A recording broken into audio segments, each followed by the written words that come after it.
মোদীজি 10 লক্ষ কোটি টাকা দিয়েছেন তার 11 বছরের কার্যকালে পশ্চিমবঙ্গে। কোথায় গেছে টাকাগুলো? কে বড়লোক হয়েছে? কারা ভাঙা সাইকেল চড়ত এখন 4 চাকার এসি গাড়ি চড়ে? কাদের 3 তলা পাকা ঘর হলো? Village police, civic volunteer, junior constable, lady constable, হোমগার্ডের চাকরিগুলো কারা পেয়েছে? সব তৃণমূল কংগ্রেসের দুর্নীতিগ্রস্ত নেতাদের আত্মীয় স্বজন ভাই ভাতিজারা। আজকে আপনারা জানতে চাইবেন না তৃণমূলের কাছে, কারণ দুয়ার ধরে এখানে তৃণমূল ছিল না বন্ধু।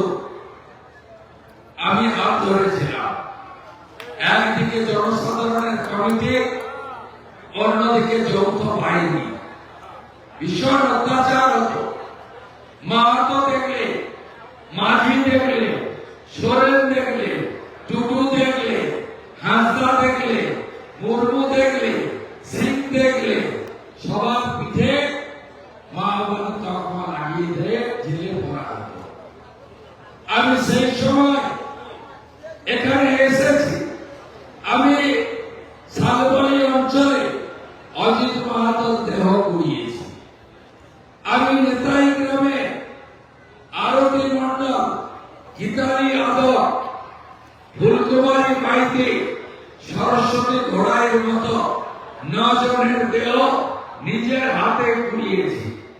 আমি চুরপাড়াতে উত্তম মাহাতোর দেহ লোপাট করছিল, আমি দাঁড়িয়ে থেকে তুলে নিয়ে গেছি। বন্ধু, মমতা ব্যানার্জি দিদি থেকে দিদিমা হয়ে যেতেন যদি শুভেন্দু অধিকারী নন্দীগ্রাম আর জঙ্গলমহলে লড়াই না করত।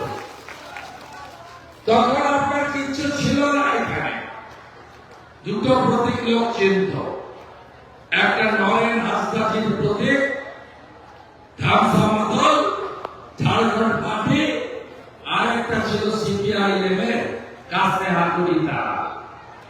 আপনার পার্টির গন্ধ ছিল না।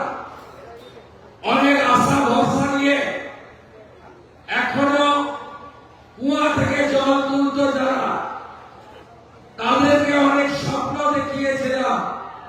আপনি দেখিয়েছিলেন, আপনি বেঈমানি করেছেন, বিশ্বাসঘাতকতা করেছেন। নরেন্দ্র মোদীজি 40 লক্ষ বাড়ি দিয়েছেন প্রধানমন্ত্রী আবাসে পশ্চিমবঙ্গে। আপনারা বাড়ি পাননি।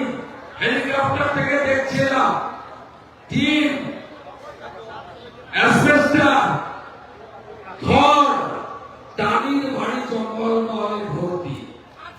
কেন এই অবস্থা থাকবে বন্ধু?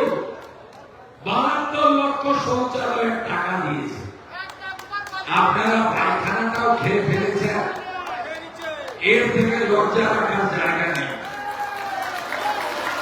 27,000 কোটি টাকা জলে দিয়েছে। সবাইকে জিজ্ঞেস করলে বলে জল আছে, জল নাই। এই অবস্থায় মানুষ। অন্যদিকে আর কি করেছেন? সুবর্ণরেখা নদী সহ যত কানেক্টিং নদী আছে সব নদী লুট করেছে। কারা চালাচ্ছে তৃণমূল কংগ্রেসকে গত 10 বছর? চালাচ্ছে কারা? অবৈধ বালি ঘাটের লোকেরা আর পুলিশের লোকেরা। এরা এই এলাকায় প্রকৃতি মা যা যা দিয়েছে সব লুট করে নিয়ে যাচ্ছে। একটা নদীর অস্তিত্ব নেই। একটা ঘাট যদি টেন্ডার হয় 99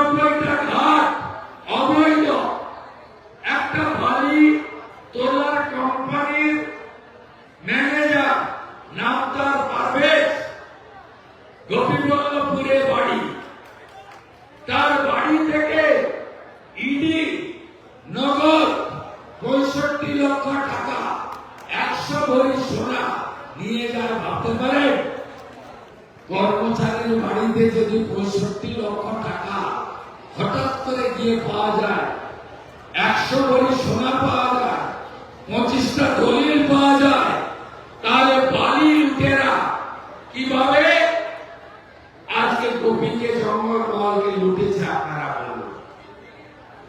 এই লুটেরাদের তাড়াবেন না রাখবেন? তাড়াতে আপনাদের হবে। কেন্দ্রের যত স্কিম পশ্চিমবঙ্গে কার্যকর করতে দেয়নি মমতা ব্যানার্জি। আপনারা জানেন 61টা রেল প্রকল্প অ্যাপ্রুভ করেছে ভারত সরকারের রেল বোর্ড। আমাকে অশ্বিনী বৈষ্ণব চিঠি দিয়েছে। উত্তরবঙ্গের হিলি প্রজেক্ট আছে, পূর্ব মেদিনীপুরের নন্দকুমার বলাইপন্ডা জলচক প্রজেক্ট আছে, ভাদুতলা লালগড় ঝাড়গ্রাম প্রজেক্ট আছে, আমাদের বাড়িপাটা ভায়া সাঁকরাইল গোপীবল্লভপুর নয়ারা গ্রামে রেল প্রকল্প এই 61টার মধ্যে আছে। আমি চিঠির কপি হোয়াটসঅ্যাপে আজকেই পাঠিয়ে দেবো। আমাকে ভোট ঘোষণার আগেই অশ্বিনীজি পাঠিয়েছিলেন যে 61টা রেল প্রকল্প রেল বোর্ড অনুমোদন করেছে, কিন্তু এই মুখ্যমন্ত্রী যদি থাকে একটা রেল প্রকল্প হবে না। তার কারণ তিনি এক ডিসমিল জমিও দেবেন না। এই হাসিমারাতে আমাদের কলাইকুণ্ডাতে আর্মিরা বলছে প্লেন চালান, এনওসি দিয়ে দিয়েছে। মাত্র 25 একর জায়গা দরকার এয়ারপোর্টের জন্য। আপনাদেরও তো এমার্জেন্সি থাকে, রুগী নিয়ে যেতে হয়, অনেক কাজে দিল্লি, ভুবনেশ্বর, রায়পুর অনেক জায়গায় যেতে হয়। হাসিমারাতে রেল আপনার এয়ারপোর্ট বানাতে চায় ভারত সরকার। মাত্র 25 একর জায়গা চেয়েছিল 2 বছর আগে। এই মুখ্যমন্ত্রী দেবে না। কি অপরাধ করেছে আয়ুষ্মান ভারতের কার্ড, যে কার্ডে 5 লক্ষ টাকা পর্যন্ত চিকিৎসা পাওয়া যায়। আপনার কার্ড সিএমসি ভেলোর নেয় না, দেবী সিটির বাঙ্গালোর নেয় না, ডাক্তার রেড্ডির হায়দ্রাবাদ নেয় না, চণ্ডীগড় পিজিআই নেয় না, ভুবনেশ্বর এইমস নেয় না, রাঁচি এইমস নেয় না।